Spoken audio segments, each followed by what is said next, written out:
सभास्थळाची एकीकडे दृश्य तर दुसरीकडे राज ठाकरे आणि उद्धव ठाकरे या नंतर पण जर त्यांना अजून काय प्रूफ हवा असेल तर चंद्रावर जावं लागेल आणि चंद्रावरनं निष्पक्ष चौकशी करून आम्हाला यावं लागेल. कारण भारतात काय याचं काही हे लागणार नाही, कारण निवडणूक आयोग मानायलाच तयार नाही कुठली गोष्ट. पण संदीप, एकूणच आता हा मोर्चा निघालेला आहे, काही कायदेशीर गोष्टींमध्ये तरतुदी केल्या आहेत का? नाही, निश्चितपणे लढाई ही सर्व पातळीवर लढली जाणार, रस्त्यावर लढली जाणार, निवडणूक आयोगाकडे लढली जाणार आणि कायदेशीर सुद्धा. कायदेशीर लढाई लढणार त्याची तयारी झाली. निश्चित लढणार. आपण बघतोय की या ठिकाणी जी आहे ती कायदेशीर लढाई देखील लढली जाणार असं मत जे आहे ते संदीप देशपांडे यांनी व्यक्त केलंय. कॅमेरापर्सन गणेश सवैदी, साम टीव्ही न्यूज, मुंबई.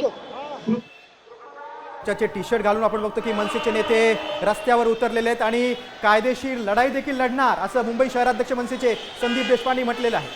आणि भाजपच्या नेत्यांची तोंडं बंद आहेत, पण बंद झालेली आहेत म्हणून त्यांनी मूक आंदोलन त्यांचं सुरू आहे असा टोला देखील विरोधकांनी लगावलेला आहे. बघा, दुसऱ्या दृश्यामध्ये आपण राष्ट्रवादीचे ज्येष्ठ नेते आमदार जयंत पाटील पाहतोय.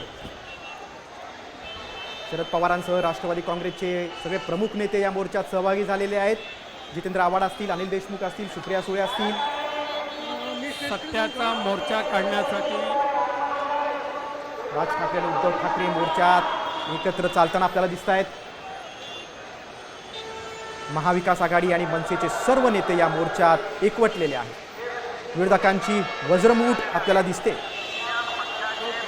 मतदार यादी घोळाविरोधात विरोधकांनी एल्गार पुकारलेला आहे. आता या मोर्चाची दखल निवडणूक आयोग कशी घेणार ते बघणं खूप महत्त्वाचं आहे. फॅशन स्ट्रीट ते मुंबई महापालिका दरम्यान हा मोर्चा काढला जातोय. निवडणूक आयोगाच्या विरोधात हा सत्याचा मोर्चा आहे. राज्यातल्या अनेक मतदार याद्यांमध्ये घोळ आहे, बोगस मतदारांची नोंद आहे. या मतदार याद्या स्वच्छ करा, दुरुस्त करा आणि मगच निवडणूक घ्या अशी विरोधकांची मागणी आहे. मुंबई महानगरपालिकेच्या समोर व्यासपीठ उभारण्यात आलेलं आहे. तिथे या मोर्चाचा समारोप होईल आणि तिथे प्रमुख नेत्यांची भाषणं होणार आहे. तिथे आता काय डेमो दाखवला जातो का ते बघणं देखील तितकंच महत्त्वाचं आहे. महाराष्ट्र प्रदेशचे सेक्रेटरी सुभाष लांडे गेल्या काही दिवसांपासून या मोर्चाचं अगदी नियोजन सुरू होतं आणि विराट असा मोर्चा मुंबईत निघालेला आहे. तर मोर्चा काढल्यास कारवाई केली जाईल असा इशारा पोलिसांनी आधीच दिलेला आहे. मात्र तरीही इतक्या मोठ्या संख्येनं गर्दी इथे मोर्चासाठी झालेली आहे. आता isakal.com आहे देशातील नंबर 1 ची मराठी न्यूज वेबसाईट. प्रत्येक अपडेटसाठी isakal.com ला नक्की भेट द्या.